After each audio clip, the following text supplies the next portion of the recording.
हर हर महादेव, जय भोलेनाथ। नमस्कार दोस्तों, मैं हेमलता उपाध्याय आप सभी का अपने चैनल पर बहुत बहुत स्वागत करती हूँ। प्रिय दोस्तों, आज हम सुनेंगे श्रावण माह महात्म्य का दूसरा अध्याय। ईश्वर बोले, हे महाभाग, आपने उचित बात कही है। हे ब्रह्मपुत्र, आप विनम्र, गुणी, श्रद्धालु तथा भक्ति संपन्न श्रोता हैं। हे अनग, आपने श्रावण मास के विषय में विनम्रता पूर्वक जो पूछा है तथा जो नहीं भी पूछा है, वह सब अत्यंत हर्ष तथा प्रेम के साथ मैं आपको बताऊंगा। द्वेष न करने वाला सबका प्रिय होता है और आप उसी प्रकार के विनम्र हैं, क्योंकि मैंने आपके अभिमानी पिता ब्रह्मा का 5वां मस्तक काट दिया था, तो भी आप उस द्वेष भाव का त्याग कर मेरी शरण को प्राप्त हुए हैं। अतः हे तात, मैं आपको बस कुछ बताऊंगा, आप एकाग्रचित होकर सुनिए। हे योगिन, मनुष्य को चाहिए कि श्रावण मास में नियम पूर्वक नक्त व्रत करे और पूरे महीने भर प्रतिदिन रुद्राभिषेक करे। अपनी प्रत्येक प्रिय वस्तु का इस मास में त्याग कर देना चाहिए। पुष्पों, फलों, दांतों, तुलसी की मंजरी तथा तुलसी दलों और बेलपत्रों से शिव जी की लक्ष्य पूजा करनी चाहिए। 1 करोड़ शिवलिंग बनाना चाहिए और ब्राह्मणों को भोजन कराना चाहिए। महीने भर धारण पारण व्रत अथवा उपवास करना चाहिए। इस मास में मेरे लिए अत्यंत प्रीतिकर पंचामृत अभिषेक करना चाहिए। इस मास में जो जो शुभ कर्म किया जाता है वह अनंत फल देने वाला होता है। हे मुने, इस माह में भूमि पर सोए ब्रह्मचारी रहें और सत्य वचन बोलें। इस माह को बिना व्रत के कभी व्यतीत नहीं करना चाहिए। फलाहार अथवा अविष्यान्न ग्रहण करना चाहिए। पत्ते पर भोजन करना चाहिए। व्रत करने वाले को चाहिए कि इस मास में शाह का पूर्ण रूप से परित्याग कर दे। हे मुनि श्रेष्ठ, इस मास में भक्ति युक्त होकर मनुष्य को किसी न किसी व्रत को अवश्य करना चाहिए। सदाचार परायण, भूमि पर शयन करने वाला, प्रातः स्नान करने वाला और जितेंद्रिय होकर मनुष्य को एकाग्र किए गए मन से प्रतिदिन मेरी पूजा करनी चाहिए। इस मास में किया गया पुष्करण निश्चित रूप से मंत्रों की सिद्धि करने वाला होता है। इस मास में शिव से षडाक्षर मंत्र का जप अथवा गायत्री मंत्र का जप करना चाहिए और शिव जी की प्रदक्षिणा, नमस्कार तथा वेद पारायण करना चाहिए। पुरुष सूक्त का पाठ अधिक फल देने वाला होता है। इस मास में किया गया गृह यज्ञ, कोटि होम, लक्ष्य होम तथा अयुत होम शीघ्र ही फलीभूत होता है और अभीष्ट फल प्रदान करता है। जो मनुष्य इस मास में एक भी दिन व्रतहीन व्यतीत करता है, वह महाप्रलय पर्यंत प्रिय है, उतना कोई अन्य मास प्रिय नहीं है। यह मास सकाम व्यक्ति को अभीष्ट फल देने वाला तथा निष्काम व्यक्ति को मोक्ष प्रदान कराने वाला है। हे सत्तम, इस मास के जो व्रत कथा धर्म हैं उन्हें मुझसे सुनिए। रविवार को सूर्य व्रत तथा सोमवार को मेरी पूजा व नक्त भोजन करना चाहिए। श्रावण मास के पहले सोमवार से आरंभ करके 3.5 महीने तक का रोटक नामक व्रत किया जाता है। यह व्रत सभी वांछित फल प्रदान करने वाला है। मंगलवार को मंगला गौरी का व्रत, बुधवार व बृहस्पतिवार के दिन इन दोनों वारों का व्रत, शुक्रवार को जीवंत का व्रत और शनिवार को हनुमान तथा नरसिंह का व्रत करना बताया गया है। हे मुने, अब तिथियों में किए जाने वाले व्रतों का श्रवण करें। श्रावण के शुक्ल पक्ष की द्वितीय तिथि को औदुंबर नामक व्रत होता है। श्रावण के शुक्ल पक्ष की तृतीय तिथि को गौरी व्रत होता है।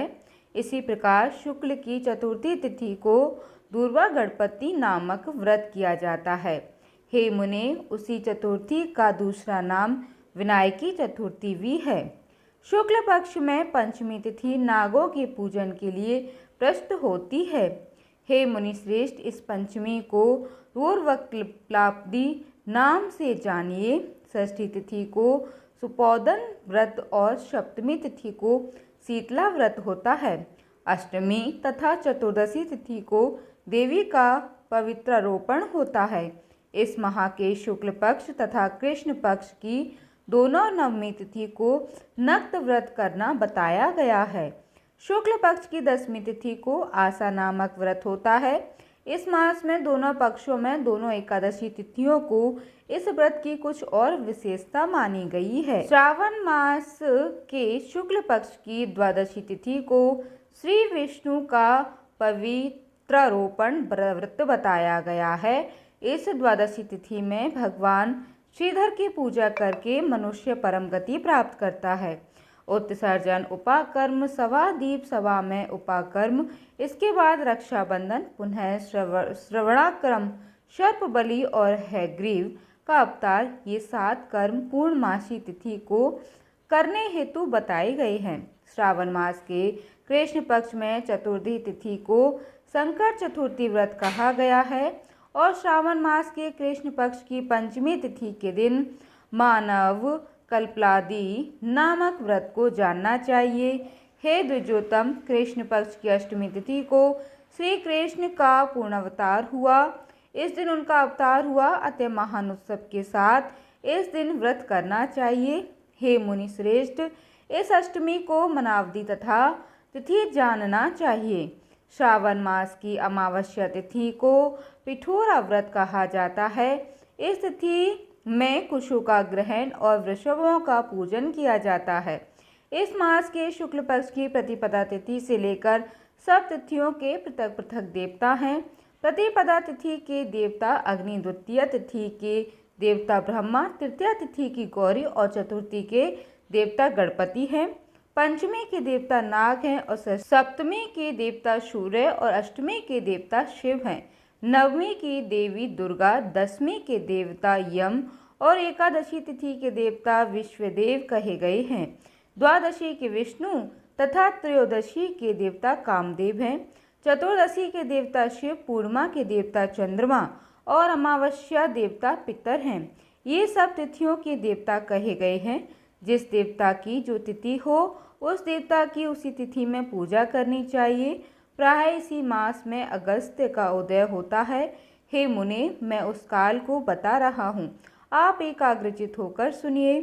सूर्य के सिंह राशि में प्रवेश करने के दिन से जब 12 अंश 40 घड़ी व्यतीत हो जाती है तब अगस्त्य का उदय होता है। उसके 7 दिन पूर्व से अगस्त्य को अर्घ्य प्रदान किया करना चाहिए। 12 मासों में सूर्य पृथक पृथक नामों से जाने जाते हैं। उनमें से श्रावण मास में सूर्य गंभस्ति नाम वाला होकर तपता है। इस मास में मनुष्य को भक्ति संपन्न होकर सूर्य की पूजा करनी चाहिए। हे सत्तम, 4 मासों में जो वस्तुएं वर्जित हैं उन्हें सुनिए। श्रावण मास में शाक तथा भाद्रपद में दही का त्याग कर देना चाहिए। इसी प्रकार आश्विन में दूध तथा कार्तिक में दाल का परित्याग कर देना चाहिए। यदि इन मासों में इन वस्तुओं का त्याग नहीं कर सके तो केवल श्रावण मास में ही उक्त वस्तुओं का त्याग करने से मानव उसी फल को प्राप्त कर लेता है। हे मानव, यह बात मैंने आपसे संक्षेप में कही है। हे मुनि श्रेष्ठ, इस मास के व्रतों और धर्मों के विस्तार को सैकड़ों वर्षों में भी कोई नहीं कह सकता। मेरी अथवा विष्णु की प्रसन्नता के लिए संपूर्ण रूप से व्रत करना चाहिए। परमार्थ की दृष्टि से हम दोनों में भेद नहीं है। जो लोग भेद करते हैं वे नरकगामी होते हैं। अतः हे सनत कुमार, आप श्रावण मास में धर्म का आचरण कीजिए। प्रिय दोस्तों, इसी प्रकार ईश्वर संत कुमार संवाद के अंतर्गत श्रावण व्रतोद्देश्य कथन नामक दूसरा अध्याय पूर्ण हुआ। बोलिए शंकर भगवान की जय, पार्वती मैया की जय। कथा सुनने के बाद कमेंट बॉक्स में हर हर महादेव ज़रूर लिखिएगा। साथ ही वीडियो को लाइक कीजिएगा और हमारे साथ जुड़े रहने के लिए चैनल को सब्सक्राइब कर लीजिएगा। जय माता दी दोस्तों, धन्यवाद।